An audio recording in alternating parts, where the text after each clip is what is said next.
Welcome everybody to Sew Granny Sew. We are going to make a butterfly quilt block. I was inspired to do this by Lori Holt, her videos. If you haven't caught any of her videos, go ahead and look her up because she's excellent. She's kind of like the scrappy queen. So I'm going to go ahead and show you what I have in mind here. So we want two coordinating yet different fabrics, top wing, bottom wing of the butterfly. So you can do them in many combinations. They don't have to be the same color. They don't have to have the light dark combination. You can make it any way you would like to.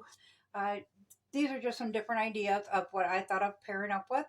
If you have the vintage fill fabrics, stuff like that, you could even incorporate batiks and so forth into them. There's many different ways of coordinating fabrics you can put together.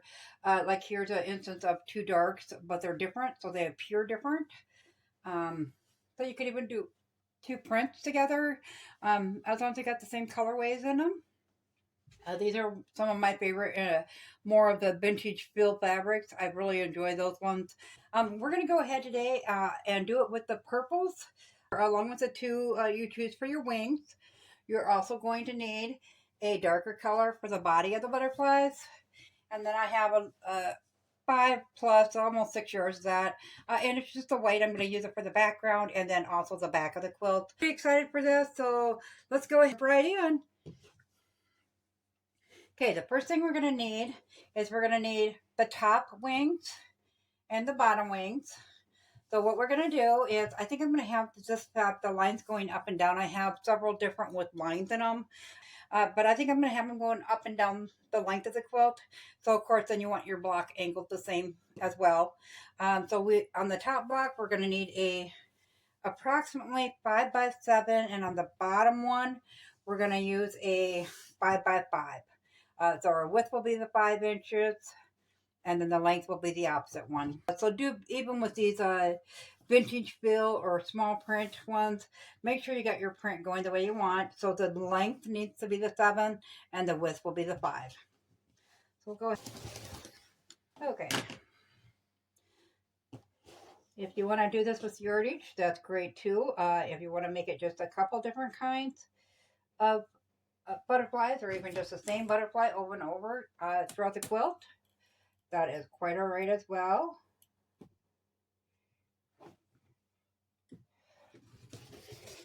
Now, this might not be the exact same as what Lori Holt makes. Do keep that in mind. I don't know her measurements or anything. Kind of playing it by ear. You know me. I really don't like patterns. I like to play and I like to create, but patterns for some reason, like I said, I just feel so limited. Okay, so then 1, 2, 3, 4, 5, 6, 7. I take it off the opposite end as the folded one.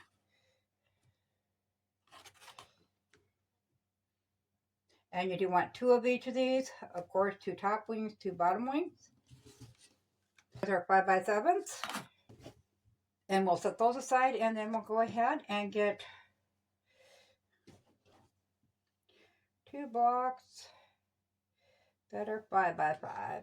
I'm just going to use that fold this time. Okay, so we'll go ahead and cut this side off straight. That is the part of working with scraps. You do got to straighten up the edges before you start cutting away. Now, I picked my pieces of fabric, my pieces of scraps, in accordance to the fact that I wanted 2 of each butterfly out of them, if possible. So if that's something you want, then you, of course, want to make sure that you have enough fabric, if you're using scraps, enough fabric to get a couple out of each color.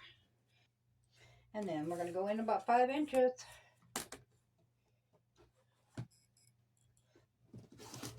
So we will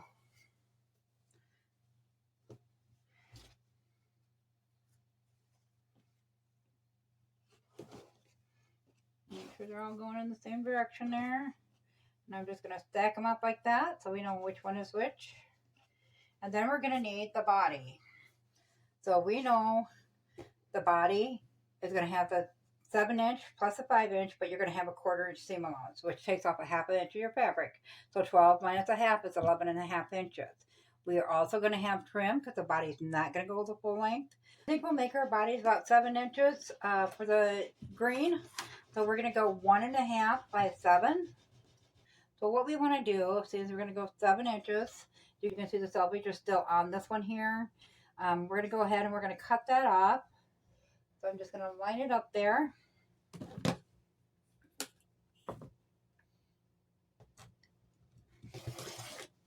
And then we are going to cut 7-inch length. Or width, I'm sorry, I guess this would be width.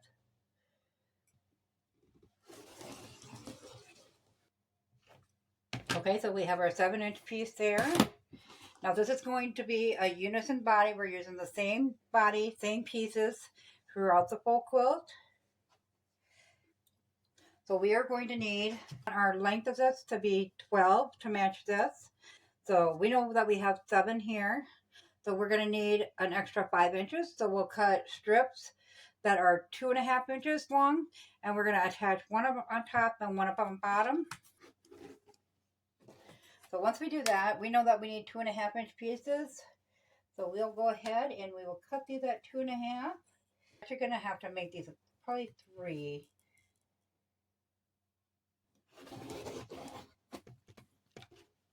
Okay.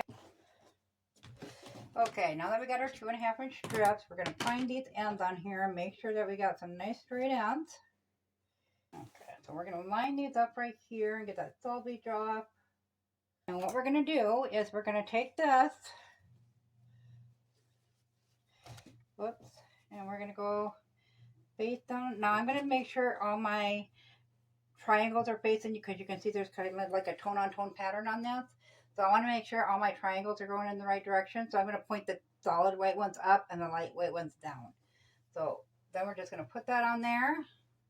And we're going to sew that on with a 1/4-inch seam. And you can see how one side is brighter. So this is the front side. So we'll take that one and put it that way. And we'll also sew that on with a 1/4-inch seam. We will iron those flat and then we'll come back. Okay, so we got them sewn together. I do not have them ironed yet because I wanted to show you something. So we are sewing by the width of fabric. So as you can see, we do not need to trim it up. Most fabric is the same. We are going to have to trim, a little bit. But for the most part, if you got some nice straight edges to start with, you're going to need to trim those off. But I wanted to show you quick how we're going to get the body from this. I'm going to try to pull this straight. That's folded under right there. Is all. But we're going to go ahead and we're going to trim this up, make sure we are nice and lined up here. And I'm going to trim it off just to get a nice little start here.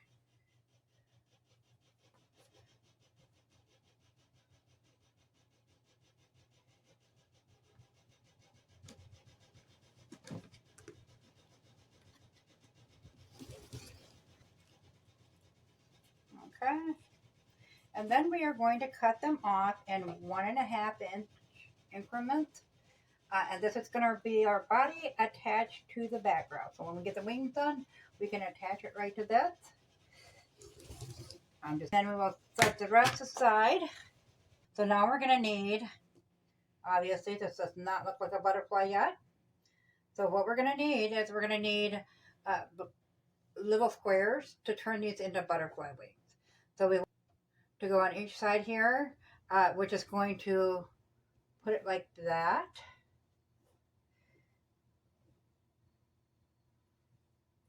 And then the white that is here will also fill in here. So then it starts looking like butterfly wings.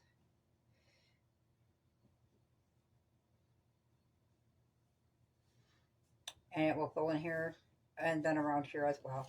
So we want to go ahead and cut the white. Do a 2.5-inch square, I think, just to be on the safe side. We're going to get rid of these selvages here. Okay, so we're going to go 2.5. Whatever size you cut the width, you want the same way because you do want them to be squared. Cut a couple here and then we'll set the others aside for now. Now when we lay this out, that is our center section. When you press this, always press towards the dark. I'm just going to finger press that a little bit for now. Okay. And then we got the bottom wing, the top wing. We want to make sure we're going to have a 1/4 inch seam on that, so we'll take that away. And then we're going to sew this on. So make sure that's going the right direction with that lined up like that. So it's going to be on this side.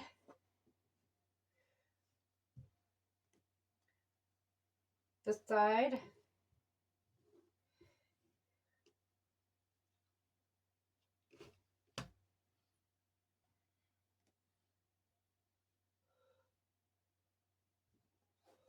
You can see once we get it all sewed together, it forms a half of a butterfly, and then we'll do the same exact thing with this side. So I'm going to go ahead and move this stuff out of the way, let them fall flat, and I'm going to mark my squares here. So you're just going to take that and lay it corner to corner.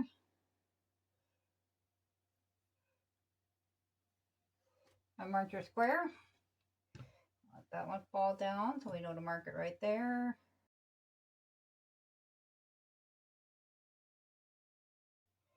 Now if you're using just a plain solid color, this stuff would be a little bit easier, so it might be a little more beginner friendly to use a solid color. This is what I had in, this is what I ordered in actually for this quilt, to use it with this. So, I mean, it's up to you of what you want to use. I would suggest a solid, without a design in it, without the tone on tone, if you're more of a beginner level, because that will really help it run a little more smooth for you. So we are going to go ahead and we're going to pin those down just so we know where they go to. Okay, so those two pieces are done. So we'll do the same process with this side. So like that, and then we'll go ahead and get them all folded out, mark them, get them pinned on, and then I will meet you back here. Once we have them all sewn, we're going to go ahead, as you can see, there's a stitch line right there, your seam. So we're going to go ahead and we're going to trim these up. And you want to trim them up a 1/4 inch from the stitch line. Now that trim those off, it doesn't have to be precise. And you could even use just a pair of scissors to trim those off as well. So we'll go ahead and we'll finish trimming these off and then we'll iron those flat. You want to press towards the dark side, especially if you're using white, because if you press it the other way, you will see that seam underneath the dark side. So I'll bring this over to the ironing board. So once we have them ironed up, we're going to lay them out again just to make sure that we are going in the right direction. As you can see, we were not. So that one goes on that side. And this has got to go on that side then.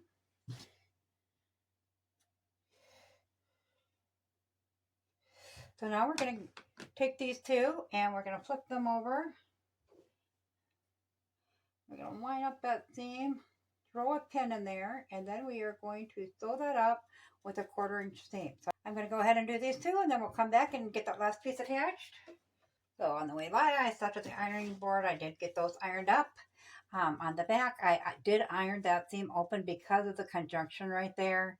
Of so much bulk if you would have ironed in one way. So I just ironed those ones open. So now we want to get these put together.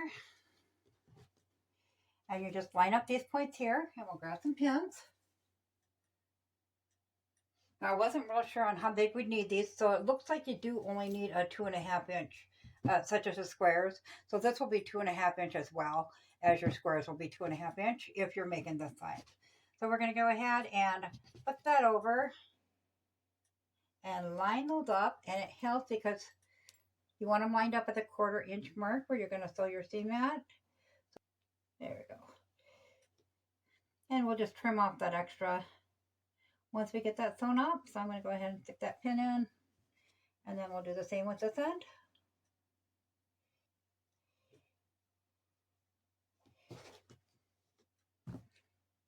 And I'll throw another one in the middle there, just so we know that these seams will lay nice and flat while we're sewing. Let's get the bulk out of that one.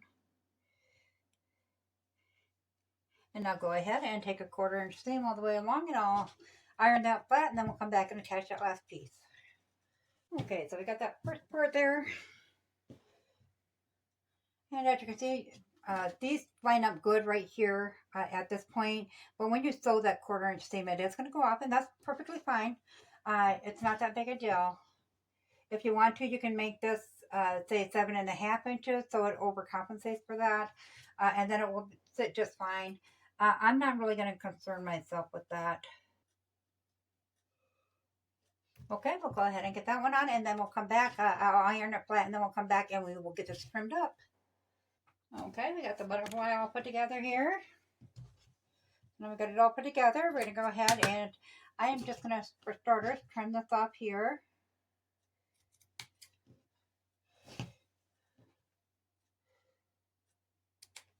Now, if you make those rows, the inner body there at 7.5 instead of 7, you won't have that problem. It will line up automatically when you sew that together. So I'm going to go ahead and we're going to get a good measurement here and see how big this is. Looking at probably 9 3/4 that way, 10 3/4 the other way. So that's the ending measurement you're going to get. Once we get so many done, then we'll go ahead and we will outline them. Let me grab a couple here so I can kind of show you what it's going to be. And we'll put a border on all of them.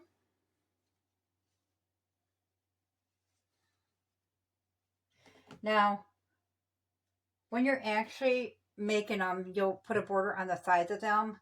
And then at the end, you'll go ahead and you'll attach them with big, long strands in between the rows. So then your butterfly set out more. So let me know in the comments what you guys think, guys. I just love this. I don't know if I would do it again with the white, but it is going to look nice because I have so many colors going in for the butterflies. I wanted something to, the butterflies that really make them pop. And I think the white was a good choice. I think this will be okay. I'll just have to be very observant when I cut the strips out, so my triangles on the sides are going up as well. And then, of course, at the bottom, so they all point upward. I really enjoyed it. They're a quick, easy block. So let me know in the comments what you think, guys. Hope you enjoyed the video and found it useful. If so, why don't you hit that like button. Thanks all. Have a good day.